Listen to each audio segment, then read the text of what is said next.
Magic is the most international of all art forms. If you try to persuade the East and the West to cross their music styles, they crash in your ears, you know? But if I vanished a pebble 2,000 years ago in the Gobi Desert to a passing native, he would go, wow, in whatever language he was using. And if in the next century, in the South Amazonian jungle, I picked up a pebble and vanished it, the passing spaceman would still go, wow.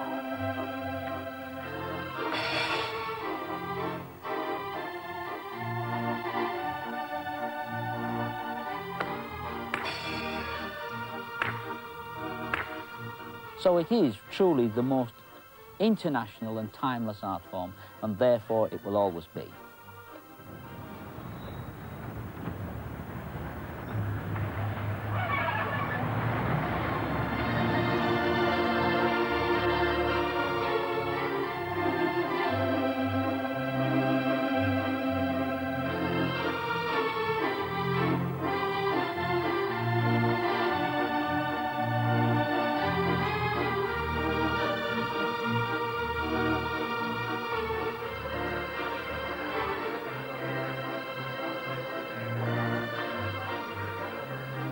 The 36th Convention of Blackpool Magicians Club, I now declare it open.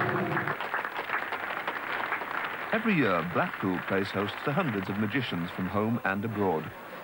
They descend on the resort not to enjoy the delights of the seaside in February, but to immerse themselves in their common obsession, magic.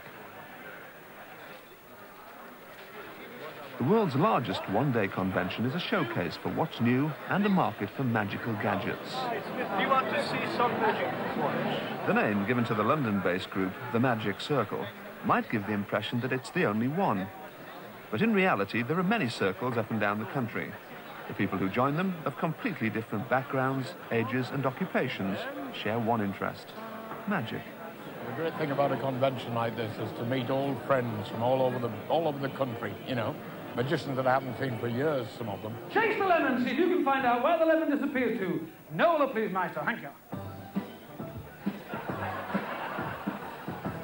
The British Magical Championships take place on the eve of the convention. This year, 18 acts were invited to compete. They perform in front of a highly critical audience of magicians, but it's a serious business. The overall champion stands to win a prize of £1,000.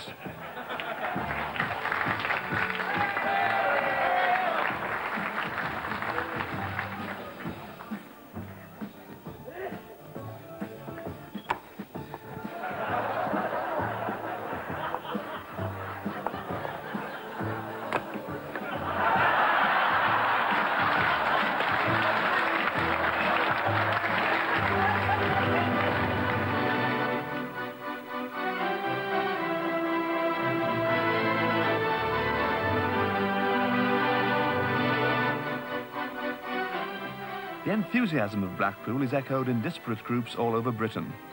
The Middlesbrough Circle of Magicians is no exception. I'm afraid I've got to take the blame for the circle being organised in the first place. That happened in 1953, Christmas. I was walking through the street. The idea of the Middlesbrough Circle levitated out of the head of Martin Marshall, otherwise known as Martini. The twice-monthly meeting in a local community centre is as much a social event as a learning experience. Ending up in the pub helps the ideas flow.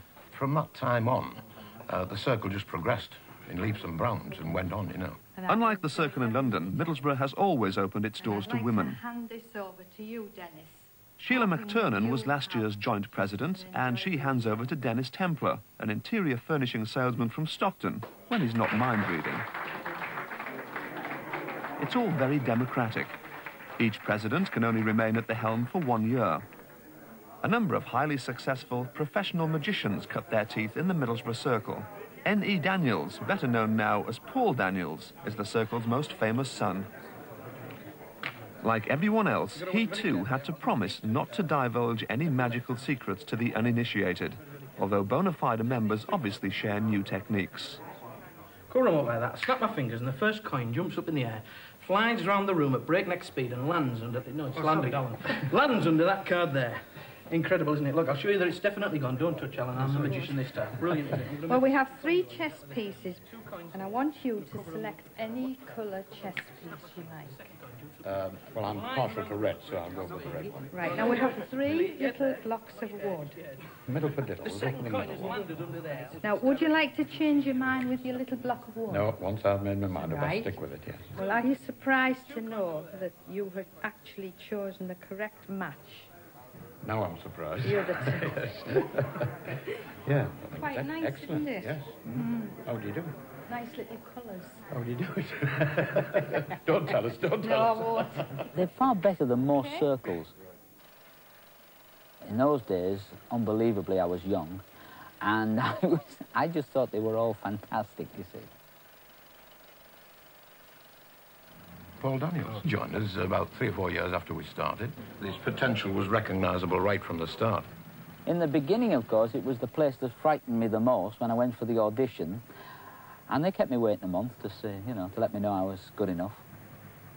A couple of years later, I was president, and then I won awards all over the north, so it was good. Early days. We were always working with fellas like Martini. I always tell him I watch him and then I do it a different way. Yes, he's... We're great friends, and we can take the mickey out of each other. I remember the first time I met him, he called at my house as I was secretary at the time to inquire how he joined the circle. I'll never forget it because it was the time of the Teddy Boys. And when I answered the door that night, he was stood on the doorstep, and he's not very tall, as you know. And his attitude was exactly the same as it is today. He's not frightened in coming forward. And his hair was done in what they called a DA haircut in those days, which I won't go into for various reasons. But my first impression was, oh, my God, he's a Teddy Boy wants to join, you see. But in actual fact, he'd actually been to do a little show somewhere, and that's why he was dressed the way he was. I'm happy to say that he's still a member, of course, of our society. We're very proud of his achievements. One of the chaps who really went in for dangerous stuff was Harry Houdini. He would always accept a challenge, you see. By illustration, let me just show you what I mean by that. I need a coin just to... let's assume that that's Harry Houdini, all right? Now, he thought they were going to put him in jail and lock him up to see if he could escape. But they said, no, we have another idea. What we're going to do is to build a wall around you. And let these matches then illustrate the wall with Houdini inside. They actually built the wall around him like that. There's Harry Houdini inside the prison with the wall built up. Then they said, we need a roof on the top. Let's use this playing card. It's a joker, right? Harry Houdini was a bit of a joker anyway. So the card went on top. That represents the roof. And then to make sure that he didn't get out, they put a whacking great chunk of concrete on the top like that. Said, right, we've got him. 24 hours he was given to escape. And one of the police chiefs suddenly had an idea. He said, wait a minute. Supposing he digs down and digs underneath the wall and gets out at the perimeter, we won't see him go. So really, that block's no good on top. What we need there is a tower building up with some more guards on the top. So they took the concrete off and they brought out 2 more guards. And instead of the concrete, they used this as a tower on the top like that. And they put 1 guard on there facing that way, another guard facing the other direction. And then they counted 24 hours, and they didn't see a single thing at all. So they said, we've got him. He hasn't escaped. So the guards came down from the top. They took down the tower. They removed the roof, and Houdini had gone. Now, if ever I find out how that's done, Simon, I will tell you. I'd like to know. I'll bet you would.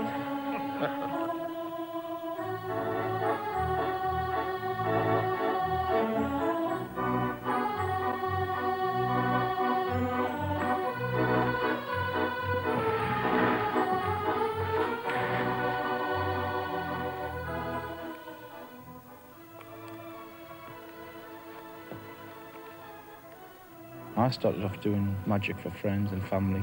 Most magicians do, and it always tends to be the more intimate card, coins, things like that. Smaller sorts of magic that then go on to cabaret, stage. I prefer the intimacy you can get with close-up magic rather than being on the stage.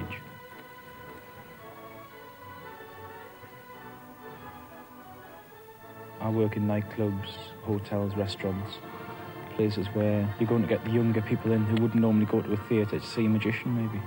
And you do tend to get people coming back because they know there's magic on there. It's just something different, an attraction that somewhere will have.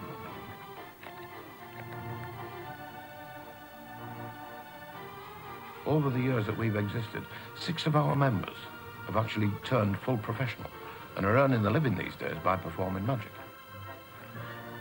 It wasn't until about 10 or 12 years ago that we did one thing which we were very proud of because we've been wanting to do it for a long time.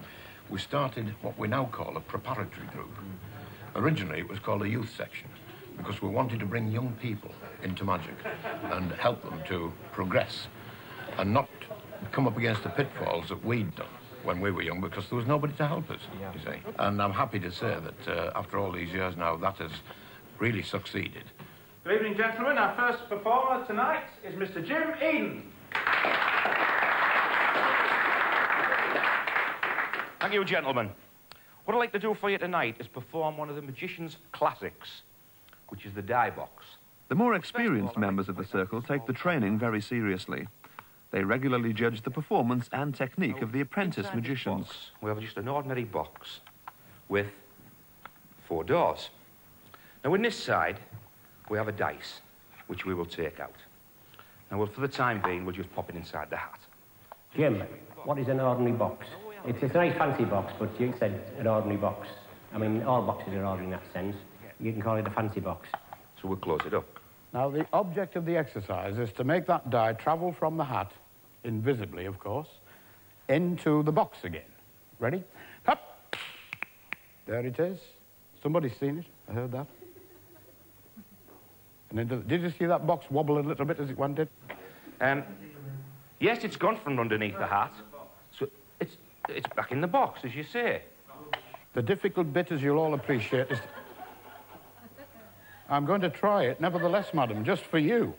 From the box, back into the hat again. Ready? Now, watch carefully. You might see it go this time. 1, 2, 3, up! There it is, a little higher this time. Going over the top, down, and into the hat. And, of course, it has now gone from the box and arrived in the hat. Now, what we've got to do again is we'll make it disappear again. Okay? And we'll see that the dice has now gone. The tipping over, it was tending to be a bit too much. Just a slight, subtle sort of tip over so that it can hear the necessary. That sort of gives it away without overdoing it. It has completely disappeared. It is not in here. No. I did tell you, if you remember, you've got short memories. There's a partition down the centre of the box so that you can't get from one side to the other. But just for you, I will show you the other side of the box. There's nothing in there. How's that? You may not get the right audience reaction. Pardon? Both doors? Oh, you mean this door? You've got to invite comment from the audience, as if you've heard things yourself, to bring it out from the audience point of view. All doors? Well, you are a very disbelieving audience tonight, as you can completely see that the dice is completely gone, and as I said, it is underneath the hat. Okay, no need to spoil it. What we do is we take the mat and we place it around the vase like so. And this time...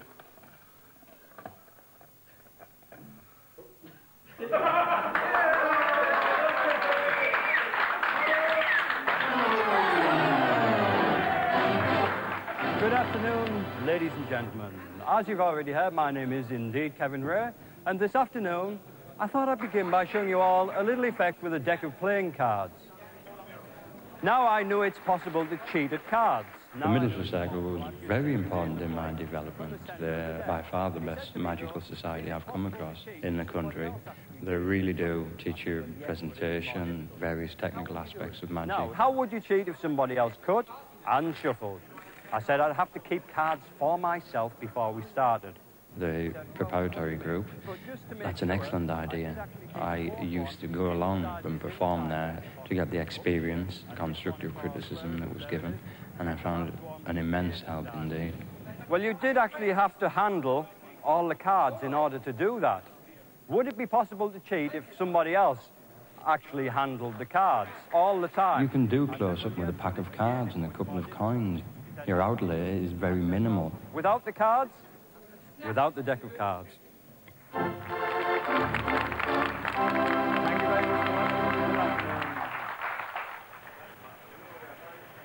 Well, I've always had an interest in magic from being a child. I used to like watching it. But I didn't realise, obviously, that you could go into various shops and buy different effects. And I'm required sometimes to go and do various trips throughout the country, the Lake District, etc. And I thought, well, wouldn't it be a good idea if I took up a little bit of magic to keep passengers happy and occupied and amused by doing various different effects on them, which proved quite satisfactory the first time I tried it.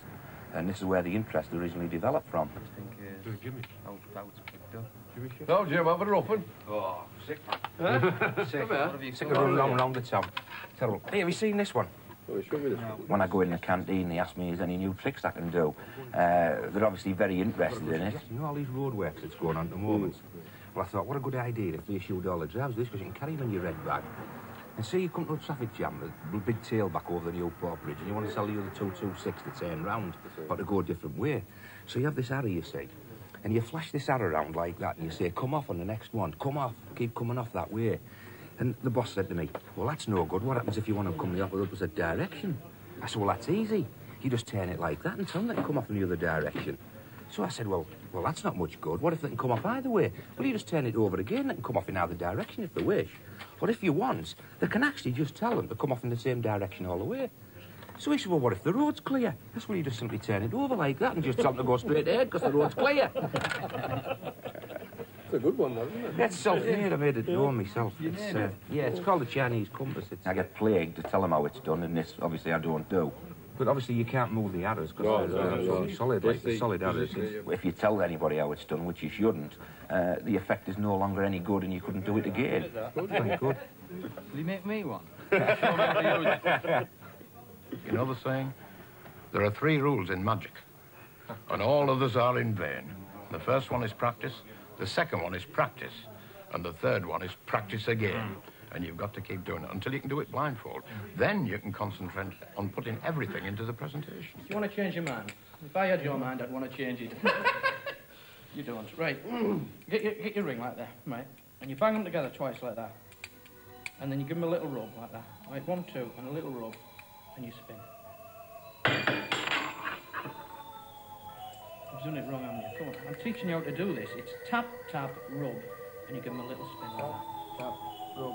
Hang on, I'll do something. Quite simple. You give them a little tap, tap, rub, spin. Spotted dog and flying fish, let's all make a magic wish. And underneath there we now have a magnificent ball of orange wood. No, we haven't. You know what to do now, don't you, when it keeps going wrong? We go in the corner and have a good cry. No, we won't. No, I've got. This is the Rolls Royce untangler. When those don't work, we use the Super Deluxe model. And all you have to do is to put the wool. It's got a hole at one end, and we put the wool in like that. Children's parties are very important for many magicians because it provides them with many opportunities to perform. I find them quite stimulating. Get hold of that tray and we drop it. Oh, oops, a daisy, silly. That's better. That's... No, I've just tucked it in. It's probably the only branch of the performing arts in which you have a live show in somebody's private house. Ow! Ooh. Very few other entertainers, be they musicians or actors, ever have that opportunity. We nearly lost there. Hoko, hoko, fried fish and cocoa. And in there we have 2 magnificent balls of wool. Ta-da! No, we haven't. I think I know what the matter is. It's the wrong person doing the magic. You take the magic wand and wave it over there and say the magic word abracadabra and try that one. Abracadabra. That's it. It's a hobby which people take very seriously. You either take it seriously or you don't pursue it at all. Yes! Look at that! Isn't that wonderful? It's got so many branches to it that you have to, particularly when you're starting out, try them all and see which is the branch that you fit into the best. So just wave it over that one. That's it. Now, this is the really difficult one. So if you've done that right, yeah! And once you find an area that you're comfortable in, that's the one to concentrate on. Now, what was the other thing that they had? Your first priority is to keep them under control, because if you can't keep them under control, you can neither entertain them or mystify them. The second is to entertain them, and third is to mystify them. And the fourth one, of course, is don't forget to get your fee before you leave.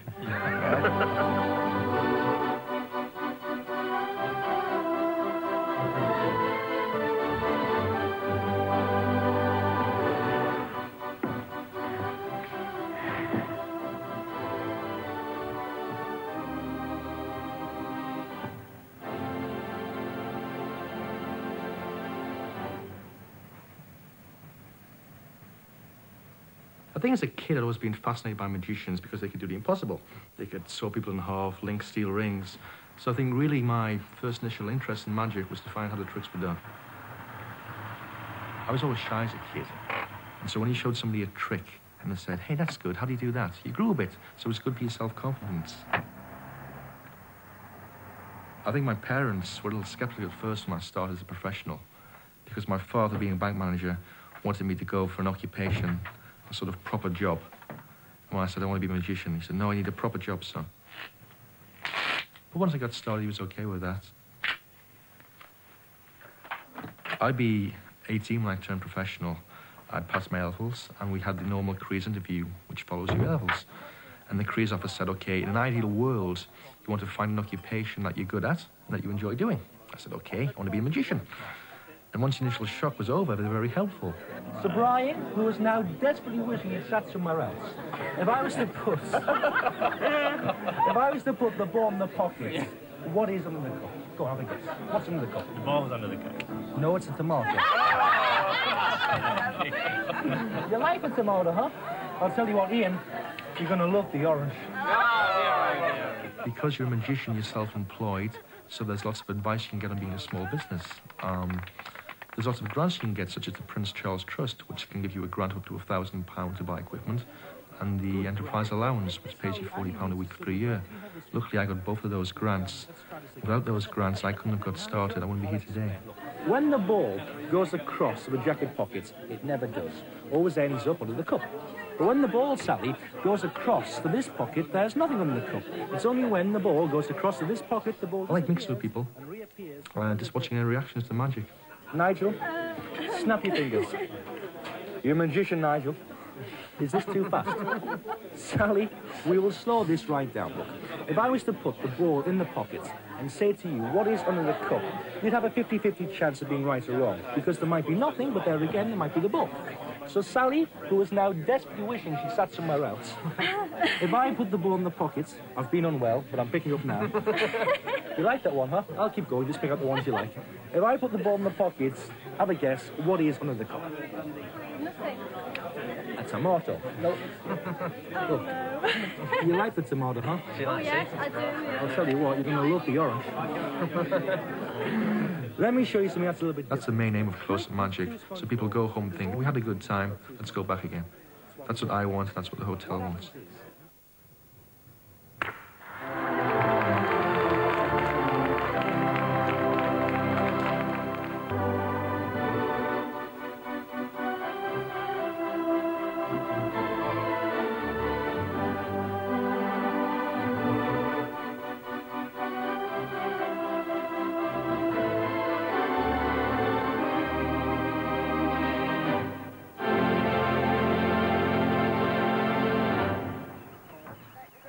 That's nice of you. Thank you very much.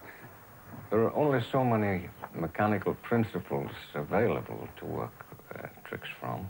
It's very, very difficult to find a new principle in magic. The only snag is if something is particularly good, then all magicians go and buy it. You need a constant search for things which are a little different. My grandfather was a joiner, cabinet maker, wheelwright, and what have you. And I think I picked up something from him. Did he go back again? Did he? He go back? He's here. Yeah, he's here. There's the rabbit. He's back again now. No. He's not. Well, where can he be? I don't know. We'll open the back door.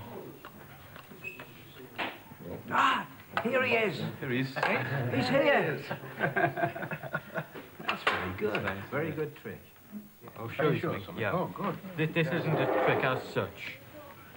I suppose it's what you term a flourish with a deck of cards.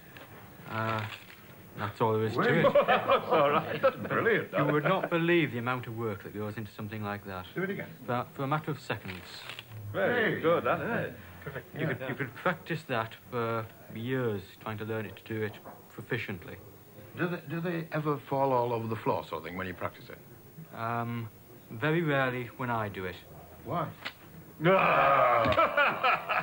Swiss.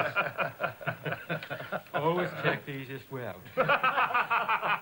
Sir, would you be so good as to tie that around my thumb with a knot? During the day, I work at the British Steel Corporation Teesside Laboratories, and I'm a principal research officer in the refractories department. No, tighter than that. Come on, keep pulling. It'll go red, then blue, then white, then it falls off. So stop when it goes blue. Keep pulling tighter. Refractory materials are materials which withstand the very high temperatures and severe erosive conditions that exist within the various furnaces within the corporation. It's a total contrast. It makes a change from sitting at a desk or peering down a microscope or walking on the plant looking into furnaces to find out why they've fallen to bits. So you've securely fastened my thumbs together with the flex. Can you see?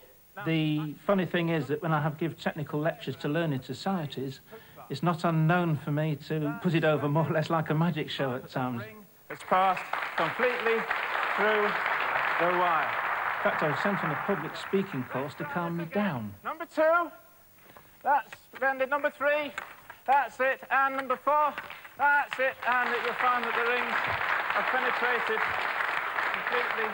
We'd like to have a look at that.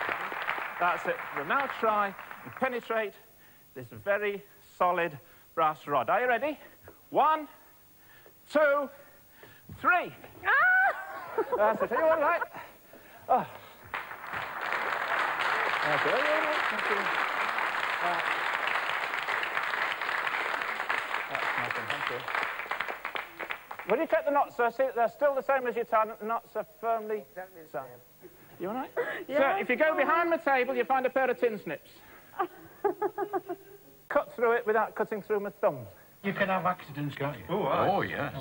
That's it, fine. A lot of people who have been injured. Yeah. Well, look at the bullet catching. That's right. Everybody thinks of Chumley Sue, don't they? Yeah. Oh, yeah. When was that?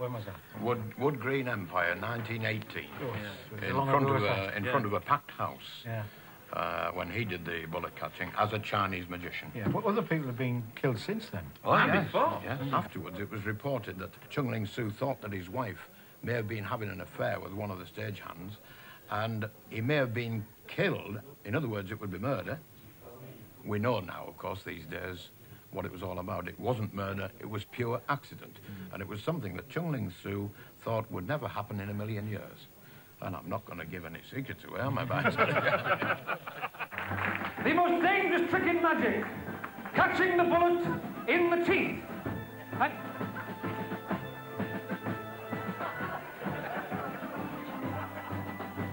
This is the trick that killed Chung-Ling Soo.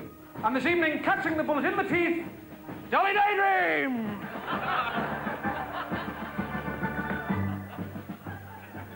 Now, as you can see, she is getting behind the shrapnel-proof screen placed there for your safety.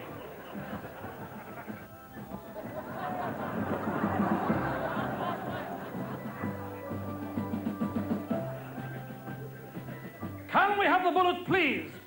Special effects assistant Humphrey Pumphrey here is bringing on a 35mm shell, which he is placing into the cannon. Dolly Daydream will catch it in her mouth.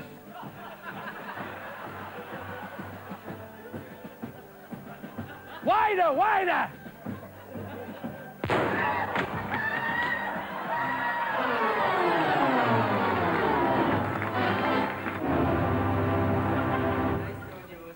David. Alas, poor Yorick.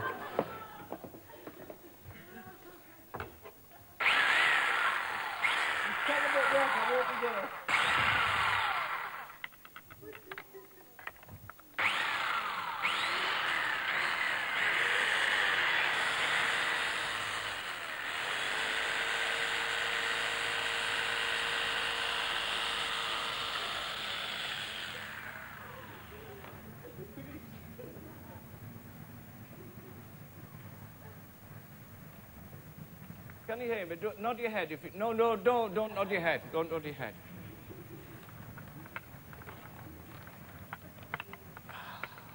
That's it. Carefully. Thank you very much. Right,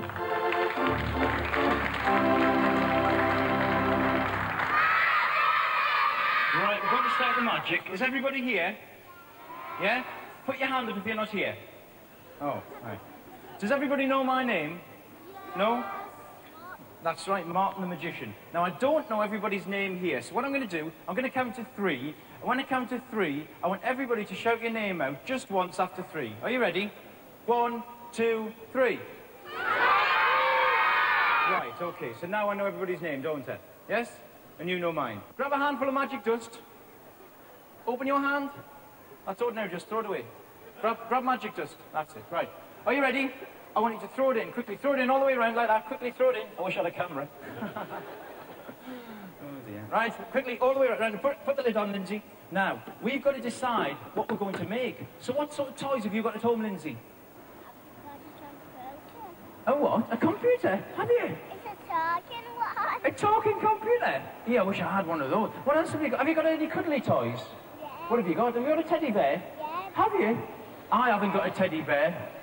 Oh. I said I haven't got a teddy bear. Oh. How many teddy bears have you got, Lindsay? I've got hundreds. Hundreds. Have you got them here? Have you got them here? Oh, that's no good. I want one now. Will you make me one by magic? Go on, make me one by magic. Take hold of the handle and turn it round like that. No, the other way, the other way, the other way. That's it. Fast, fast. Oh, stop, stop, stop. Did you hear that noise? Yeah. Did you hear that noise your arm made? Do it again. Stop, stop, stop. It's what? That noise, you should go to the doctor and tell me your arm was making a funny noise. It's what? It's not her arm. It's not a... Do it again. Do you know what I think, Lindsay? I think it's a box. Yes. Is it? Well, why didn't you say so? Have a look inside. What's inside now? What? There's not... Come here. Magic dust. What's inside? Nothing. Come here. Just pretend there's magic dust. What's inside, Lindsay? Magic dust. Very good, right. But there's not enough, is there? Because you couldn't see it. You didn't see it, did you? Put 2 hands in the air. Grab 2 handfuls of magic dust. Grab them tight and push them in right down. Right down to the bottom. Right, let go. Now, I'm going to count to 3 and everybody's going to shout abracadabra. You ready? 1, 2, 3. Abracadabra! Lindsay, do you know what that is? Yeah, it's a teddy bear. Take it out so you can see. Oh, look at that. Do you want, whoops, do you want to give him a cuddle? Give him a cuddle. Not too much because you've got hundreds. I've got one now, though. Thank you very much, Lindsay, for making that for me. Give Lindsay a big clap. Today you have Aha and Wham. Well, then you had the magicians. It was top of the bill stuff. I mean, men like Dante, Calenagh, Cecil Lyle. These were the big names of show business. They were gentlemen. But show business changed, you know. And what happened was show business had all these funny noises in the background. And you don't hear that nowadays, do you, on the telly? But you had this sort of attacking approach of Bruce Forsyth when he came on with the Sunday night, the London Palladium game, Beat the Clock. He had a much more brash approach, attack. But Magic didn't. Magic stayed gentle and elegant. And so it became a little dated. So that was it, you know. Pause. Sir Organist, just while we record this, could you... Sorry.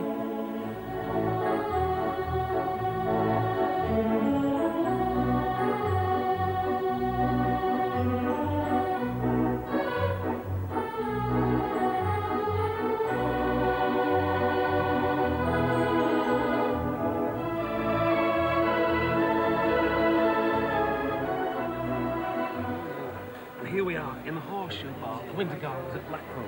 This is the hub, this is where it all happens. This is where magicians come to buy their new tricks, and it can be an expensive business, new tricks. You can buy them for £2 to £2,000. One thing very much attracts me, and that is that organ over there. I think it's a beautiful thing. You can hear it playing, you see the little figures moving. It'd be a great crowd puller in front of a booth, I think. I see there's a for sale notice on it. I don't think I'll be buying it, though. I haven't even asked the price. Take stolen checks. Of course, Lovely. if you don't mind stolen books.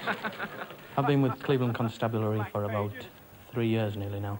Started as a PC and I've been promoted and I'm still a PC. My wife finds out all this stuff I've been buying, she'll kill me. I always tell her to buy a pack of cards, you know. Yeah. One pack of cards, dear, that's all I got. I'm on a Panda car now, actually. That's a bit of promotion for me. If you get young kids who are in the police office, they're a bit frightened by what's going on. If I can show them a trick or make something disappear, it tends to ease the mind a bit. They can't understand why a policeman should do that sort of thing, so they relax a bit. Actually, it was a bit dog-eared. I'll give you 15. All right, 20. Makes you realise you're not the only people in the world that are doing magic, and there's other people who are just as good as you are, if not better. It's good to see that now and again. For such an innovatory breed, many magicians are strangely conservative when it comes to attitudes towards women. The largest and most prestigious magic circle, based in London, operates a men-only rule, and that must be why there are relatively few women magicians in the southeast. The reason why they are banned is a little obscure. There are even reports that London magicians are convinced women can't keep secrets.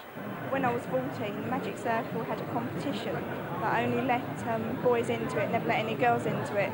And I managed to force a referendum, and Equal Opportunities picked it up, and eventually they allowed girls into it.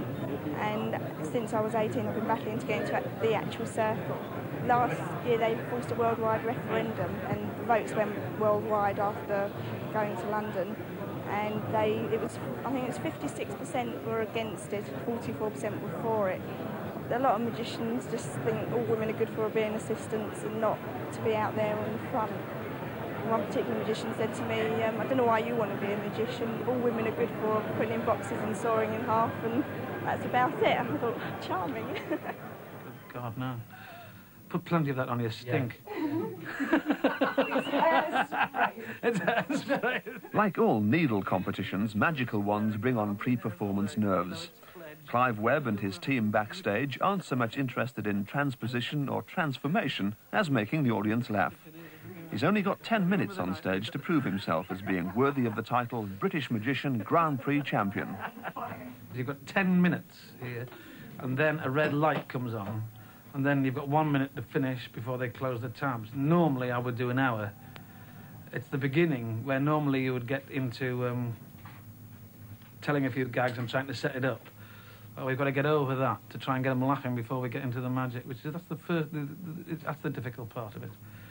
But I think we've got it sussed, haven't we, gang? I think so. I hope so. And now a brand new trick. Magic moments, please. Thank you.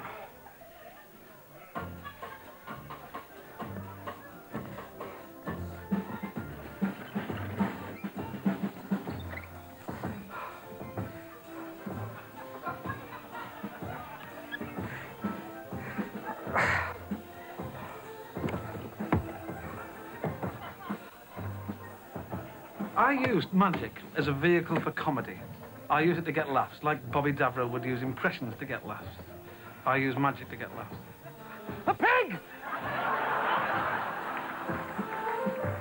I'll do a lot of comedy magic, and then I'll do a real trick and baffle them.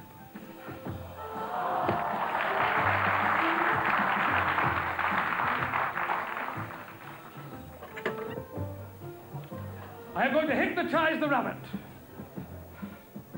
This does not harm the rabbit in any way. You're sleepy. You're tired. You're tired, you're sleepy. Your eyes are getting heavy, your legs are getting heavy. You're sleeping, on your back, you're sleeping.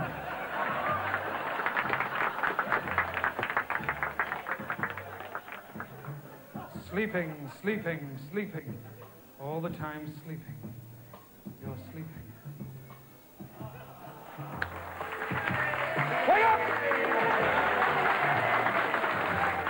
It's knowing how to handle the situation with the public when you get out there. That's what it boils down to, isn't it? Yeah. Yeah, and we know how to handle the bastards, don't we? Fire eating, very dangerous. We do, don't we? Yeah. If they don't laugh, set fire to them. That's my motto.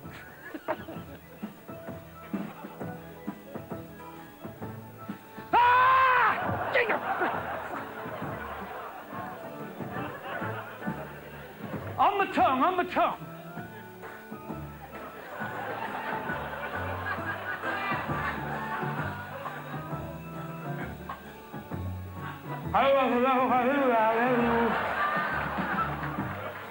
The human volcano.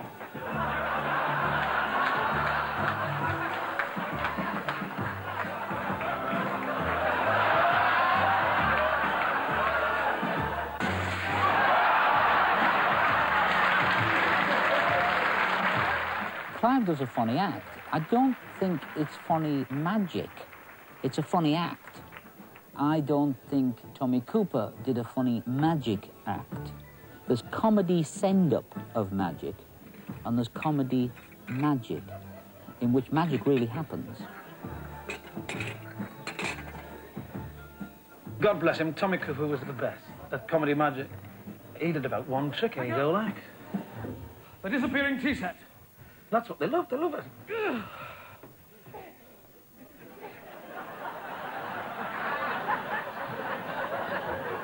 And the tea set has completely and utterly disappeared. The tea set is not there. Not there, not there, not there, not there. The tea set has gone.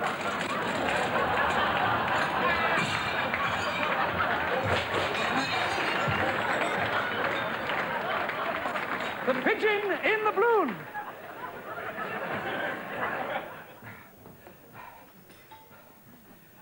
Dolly Daydream has the balloon, I have a sword. I'm going to stick the sword right through the balloon. The pigeon will jump out of the balloon, perch onto the sword, and whistle his happy little tune. Thank you. Drum roll, please. Thank you. 1, 2.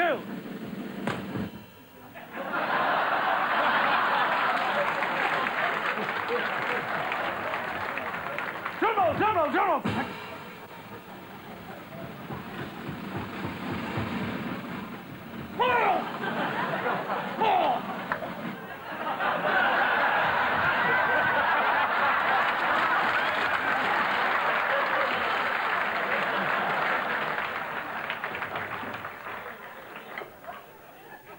The disappearing goldfish bowl. Dolly Daydream here has a goldfish bowl full of very live goldfish. Look at them happily swimming around in their tank. I am going to make the whole shebang disappear before your very eyes. Drum roll, please. Thank you. 1, 2, 3.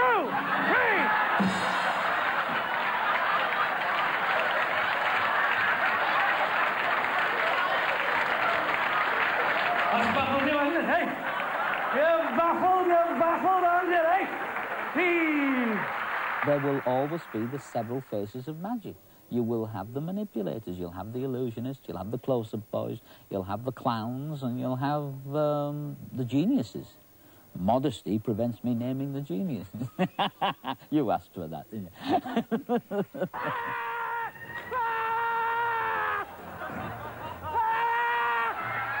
We'd arranged if we saw that light, everybody's going to panic. Panic! Panic. Because you've got a minute then to get it in before somebody comes on stage. Not yet, not yet. The timekeeper was about as useful as a condom machine at the Cliff Richard concert, wasn't he?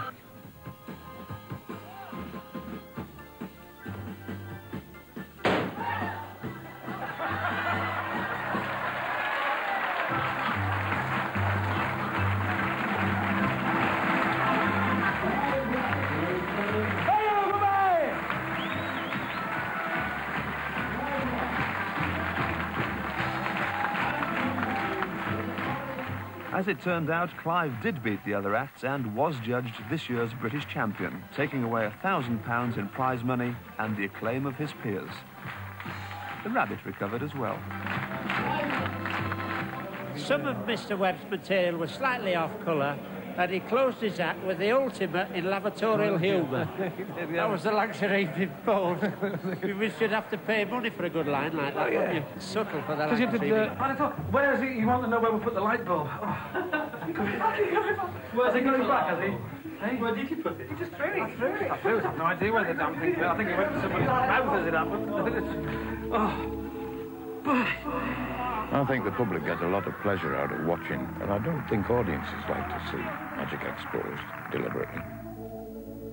They'd find that if they did discover the secret, they would be very disappointed. And now, ladies and gentlemen, we come to the end of the magic with a little box. It's the whole art, isn't it? Look inside, it's quite empty. Without secrecy, we wouldn't have any magic, because all magic is simple.